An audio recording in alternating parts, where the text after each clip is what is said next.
দীঘার ছবিটা একবার দেখার চেষ্টা করব। সেখানে প্রচুর পর্যটকের ভিড় একেবারে ঠিক ঠিক করছে। সকাল থেকেই প্রচুর পর্যটক রয়েছে। কিরণ রয়েছে, সেই ছবি আমাদের দেখাবে এবং এর পাশাপাশি ডায়মন্ড হারবারের ছবিটা আমাদের দেখাবে আমাদের অপর প্রতিনিধি নকিব। আমি সবার আগে কিরণের কাছে যাব। কিরণ, কি দেখতে পাচ্ছ তোমার চারপাশে এই মুহূর্তে দীঘার সমুদ্র সৈকত জুড়ে?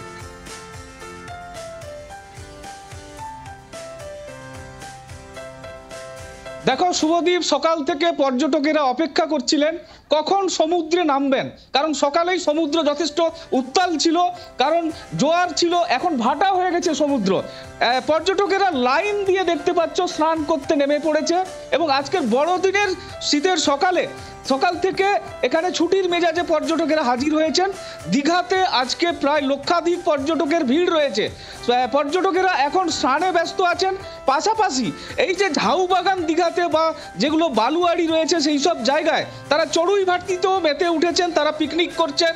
সব কিছুতে আজকে মজা ভালোভাবেই নিচ্ছেন, কারণ আজকে শীতের সকাল বলা হলেও কিন্তু সকাল থেকে রাত্রিতে যারা বিশেষ করে আসছেন কুয়াশাচ্ছন্ন ছিল, সামান্য মেঘলা আকাশ ছিল, যে কারণে আজকে কিন্তু রৌদ্রের তাপ যথেষ্ট রয়েছে, গরম রয়েছে। আমি দেখতেই পাচ্ছ যে যারা পর্যটকেরা আছেন তারা অধিকাংশ পর্যটকেরাই শীতের পোশাক ছাড়াই তারা সমুদ্র সৈকতে ঘুরে বেড়াচ্ছেন। আমি এখানে অনেক পর্যটকেরা এসছেন, আমি একজন দিদিভাইকে দেখতে পাচ্ছি, তার সঙ্গে কথা বলে জেনে নেওয়ার চেষ্টা। কোথা থেকে আসছেন? पटना से। पटना से आए। पटना से? हाँ जी। कैसे लग रहा है? बहुत अच्छा। और कौन कौन आपके साथ? हम हैं अजय सुनो आ जाओ। मेरी बेटी है, हस्बैंड है, मेरी बहन है। हम लोग पटना से सब यहाँ दीघा ये घूमने आए हैं। दीघा डेस्टिनेशन क्यों? ये बहुत सुंदर यहाँ का ये लोकेशन है। अभी मौसम भी बहुत अच्छा है, बच्चों लोग का छुट्टी हो गया था क्रिसमस का, इसलिए यहाँ पे हम सभी को लेकर के आए हुए हैं।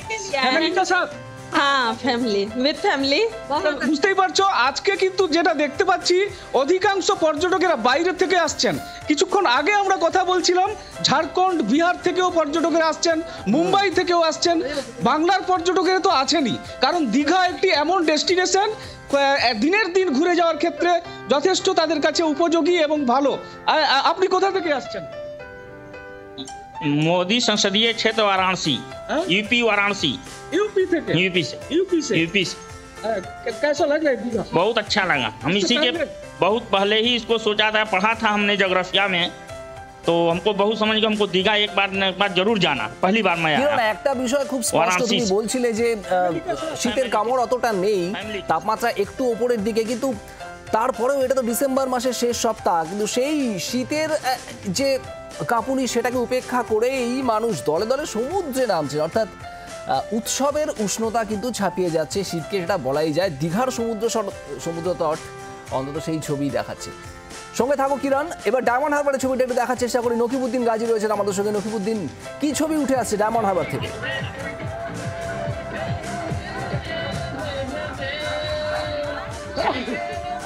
দেখো সুজিত, তোমাকে প্রথমে বলে রাখি যে ডায়মন্ড হারবার শহরের যে কেল্লার মাঠ কিন্তু এখন আস্তে আস্তে সময়ের সাথে সাথে কিন্তু পরিপূর্ণ হয়েছে, কারণ কলকাতা সহ অন্যান্য জেলা থেকেও তারা ঘুরতে আসছে। কেউ রান্না করে এখানে পিকনিক করছে এবং কেউ রান্না খাবার নিয়ে এসে কিছুটা হলেও সময় কাটানোর চেষ্টা করছে। পাশাপাশি তোমায় বলে হুগলি নদীর তীরে এই ডায়মন্ড হারবার শহরের যেখানে কেল্লার মাঠে এই ধরনের যে পিকনিক করতে ব্যস্ত।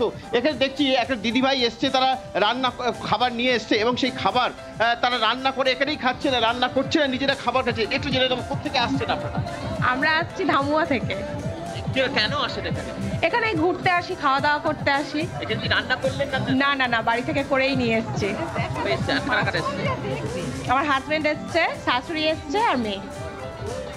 বুঝলে শুভজিৎ, যে এই যে কেল্লার মাঠে বিভিন্ন জায়গা থেকে মানুষ এই ঠান্ডার যে আমেজ সপ্তাহ শেষে যে এই নতুন বছরকে স্বাগত জানাতে, অন্যদিকে 25শে ডিসেম্বর পালন করতে বিভিন্ন জায়গা থেকে মানুষ তাদের আনন্দ উপভোগ করতে এই ঠিক কেল্লার মাঠে হুগলি নদীর তীরে কিন্তু তারা আসে এবং সেখানে নানান রকম তাদের যে আয়োজন থাকে, তাদের যে রান্নার আয়োজন থাকে, খাবার যে আয়োজন থাকে, সব কিছু কিন্তু এই নদীর পাড়ে কিন্তু ঘিরে হয়। এবং পাশাপাশি তো একটু ছবিটা দেখাবার চেষ্টা করব যে হালকা রোদের মধ্যে সেই রান্না হচ্ছে কিছুটা জায়গায়, এবং তারা চেষ্টা করছে যে তাদের যে আনন্দ উৎসব জায়গায় একদিকে ভাত রান্না হচ্ছে, একদিকে তারা এই হালকা শীতের রোদে কিন্তু বসে তারা কিন্তু পিকনিক করছে।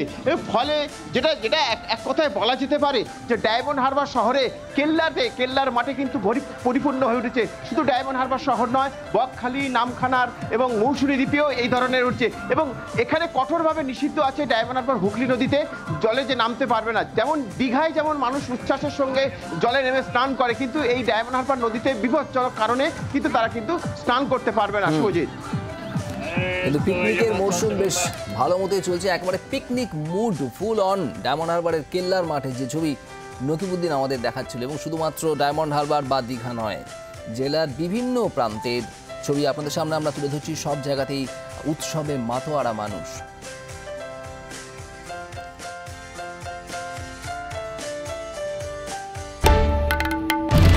বাংলার আওয়াজ, বাঙালির আবেগ, জি 24 ঘন্টা।